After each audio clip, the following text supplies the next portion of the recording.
नमस्कार। आज हम एक बहुत ही कमाल के सफ़र पर निकलने वाले हैं। ये सफ़र है एक अकेली सांस का, जो हमारे शरीर के अंदर होता है।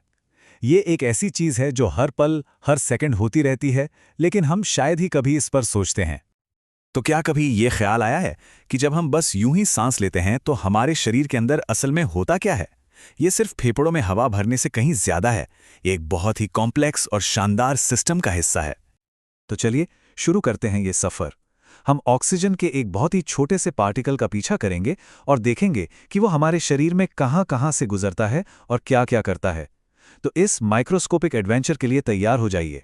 तो सफर का पहला पड़ाव है शरीर में हवा का घुसना। देखिए, इससे पहले कि ऑक्सीजन हमारे फेफड़ों तक पहुंचे, उसे एक तैयारी की प्रक्रिया से गुजरना पड़ता है। चलिए देखते हैं कैसे। ये समझिए कि ये वो मेन हाईवे है जिस पर हमारी ऑक्सीजन का अणु सफर करने वाला है। नाक से शुरू होकर गले से होते हुए वॉइस बॉक्स से गुजरकर ये श्वास नली तक पहुंचेगा। ये एक साफ सुथरा रोड मैप है कि आगे क्या होने वाला है। तो सबसे पहले हवा हमारी नाक में जाती है, जिसे नासा गुहा कहते हैं, और इसे शरीर का अपना एयर ट्रीटमेंट प्लांट भी कह सकते हैं। इसका काम है हमारे नाजुक फेफड़ों के लिए हवा को बिल्कुल परफेक्ट बनाना। और कमाल की बात तो ये है कि ये प्लांट काम कैसे करता है। नाक के अंदर जो छोटे छोटे बाल होते हैं और एक चिपचिपा पदार्थ होता है जिसे म्यूकस कहते हैं, वो हवा में मौजूद धूल मिट्टी को फंसा लेते हैं। श्वसन कक्ष एक एसी की तरह काम करता है, जो हवा के टेम्परेचर को शरीर के हिसाब से एडजस्ट करता है। और हाँ, बोमेन ग्रंथि की वजह से ही हमें खुशबू या बदबू का पता चलता है। कितना बेहतरीन सिस्टम है ना? अब यहां से हमारी हवा गले के उस हिस्से में पहुंचती है जहां दो रास्ते हैं, एक सांस के लिए और एक खाने के लिए।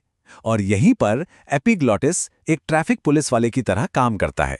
ये पक्का करता है कि हवा सही रास्ते यानी श्वास नली में जाए और खाना गलती से भी वहां ना चला जाए। एपिग्लॉटिस से गुजरने के बाद हवा श्वास नली मतलब विंड पाइप में पहुंचती है। अब ये एक पाइप जैसी है और सबसे जरूरी बात यह है कि इसे हमेशा खुला रहना चाहिए। सोचिए, अगर ये पाइप पिचक जाए तो सांस रुक जाएगी। इसी को रोकने के लिए इसमें कार्टिलेज के सी शेप के 16 से 20 छल्ले होते हैं जो इसे पिचकने से रोकते हैं, ताकि सांस बिना किसी रुकावट के चलती रहे। और अब हमारा ऑक्सीजन का अणु अपनी असली मंजिल यानी फेफड़ों की तरफ बढ़ रहा है। यहीं पर इस सफर का सबसे जरूरी हिस्सा होने वाला है। हमारे शरीर में दो फेफड़े होते हैं, लेकिन मजे की बात यह है कि ये दोनों बिल्कुल एक जैसे नहीं हैं।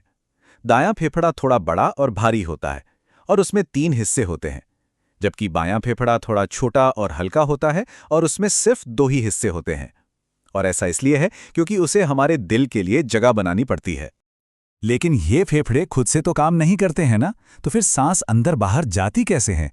इसका असली इंजन है डायाफ्राम। ये एक बड़ी गुंबद के आकार की मांसपेशी है जो फेफड़ों के ठीक नीचे होती है।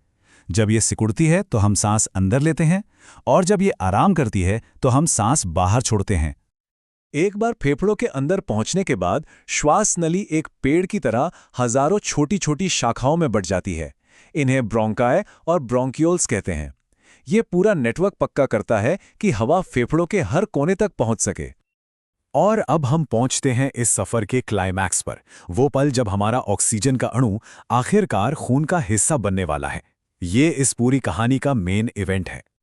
फेफड़ों के अंदर होती हैं लगभग 30 करोड़। जी हां, 30 करोड़ छोटी छोटी हवा की थैलियां, जिन्हें एल्वियोली कहते हैं।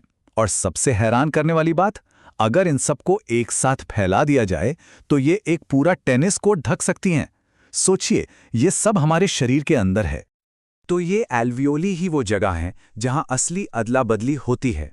यहीं पर ऑक्सीजन हवा से निकलकर खून में चली जाती है और खून में जो वेस्ट प्रोडक्ट है कार्बन डाइऑक्साइड, वो बाहर हवा में आ जाता है। ये प्रक्रिया डिफ्यूजन के जरिए होती है, जिसका मतलब है कि गैसें बस ज्यादा मात्रा वाली जगह से कम मात्रा वाली जगह की ओर चली जाती हैं। ठीक है, तो ऑक्सीजन अब खून में पहुंच गया, लेकिन सवाल ये है कि इसका असली काम क्या है? इसका मकसद है शरीर की हर एक कोशिका, मतलब हर सेल तक पहुंचना और उसे वो ऊर्जा देना जिससे हम सब जिंदा हैं। इसे ऐसे समझिए कि हर कोशिका एक छोटी सी फैक्ट्री है। उसे चलने के लिए ईंधन चाहिए जो हमें खाने से मिलता है, यानी ग्लूकोज, और उस ईंधन को जलाने के लिए चाहिए ऑक्सीजन। तो सेल ऑक्सीजन का इस्तेमाल करके ग्लूकोज को जलाता है, जिससे ऊर्जा पैदा होती है। और इस प्रक्रिया में धुएं की तरह जो चीज निकलती है वो है कार्बन डाइऑक्साइड। और असल में यही वो वजह है, वो सबसे बड़ी वजह कि हम सांस क्यों लेते हैं, उस ऊर्जा को बनाने के लिए जो हमारे हर एक काम, हर सोच और दिल की हर एक धड़कन को चलाती है। हमारी ऑक्सीजन तो अपनी मंजिल पर पहुंच गई, पर कहानी अभी बाकी है। अब बारी है उस वेस्ट प्रोडक्ट यानी कार्बन डाइऑक्साइड की वापसी की। तो ये कार्बन डाइऑक्साइड कोशिकाओं से निकलकर वापस खून में मिलती है। खून इसे वापस फेफड़ों तक लाता है और जैसे ही हम सांस बाहर छोड़ते हैं, ये शरीर से बाहर निकल जाती है और इसी के साथ सांस का ये पूरा चक्कर पूरा होता है। एक दिन में हम कितनी बार ये प्रक्रिया दोहराते हैं? अंदाजा लगाइए, लगभग 20,000 बार। जी हाँ, 20,000 से भी ज्यादा बार हमारा शरीर ये पूरा कमाल का सफर दोहराता है, और वो भी ज्यादातर बिना हमारे ध्यान दिए। तो ये सोचने वाली बात है ना कि अगर हर सांस हमारे अरबों खरबों सेल्स के लिए इतनी जरूरी है, तो जिस हवा में हम सांस ले रहे हैं उसकी क्वालिटी कितनी मायने रखती होगी।